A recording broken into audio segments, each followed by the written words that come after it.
Hello बच्चों, अब हम क्लास 11th की एक्सरसाइज 6.3 का क्वेश्चन नंबर 3 सॉल्व करेंगे। Question 3, according to question we have to make 3 digit even numbers by using these 6 digits. और condition क्या दी है? No digit is repeated. तो इन दो कंडीशन की हेल्प से हमें 3 डिजिट के इवन नंबर्स बनाने हैं। तो सबसे पहले हम इस क्वेश्चन को ब्लॉक सिस्टम की हेल्प से सॉल्व करेंगे। उसके बाद हम देखेंगे इसी का आंसर परमुटेशन फॉर्मूले से कैसे निकालेंगे। तो हमें कौन कौन सी डेट दी गई है? 1, 2, 3, 4, 6 एंड 7। तो ये 6 डेट हमें दी गई हैं और इसकी हेल्प से हमें 3 डेट के इवन नंबर्स बनाने हैं, जिसमें कि कंडीशन है कि रिपीटेशन अलाउ नहीं किया गया है। तो इसके लिए हमने 3 ब्लॉक बनाए। तो पहला ब्लॉक 1s प्लेस को रिप्रेजेंट कर रहा है, दूसरा 10s प्लेस को और तीसरा 100 प्लेस को। हमें कैसे नंबर बनाने हैं? Even number.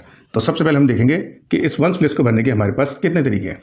तो इस 1s प्लेस को हम भर सकते हैं 2 से, 4 से और 6 से, क्योंकि इवन नंबर्स हमें बनाने हैं।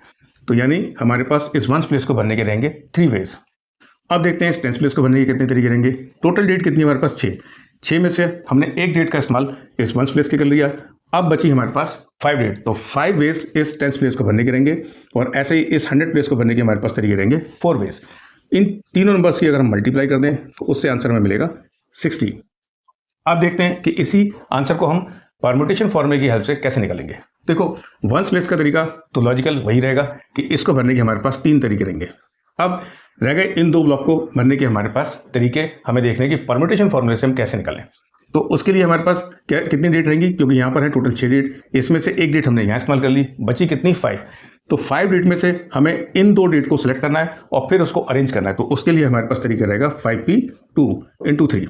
इसको सिंप्लीफाई कर दोगे तो इधर आएगा 5 फैक्टोरियल, 5 - 2 3 फैक्टोरियल × 3। तो इससे आंसर दिखाई देगा आपको। 5 फैक्टोरियल स्प्लिट करोगे यानी 3 फैक्टोरियल × 4 × 5 और एक 3 ये चल रहा है और नीचे चल रहा है 3 फैक्टोरियल। तो 3 फैक्टोरियल से ये कट जाएगा, तो इससे भी वही आंसर आएगा मल्टीप्लाई करके, यानी 60 नंबर्स। तो दिस इज योर आंसर।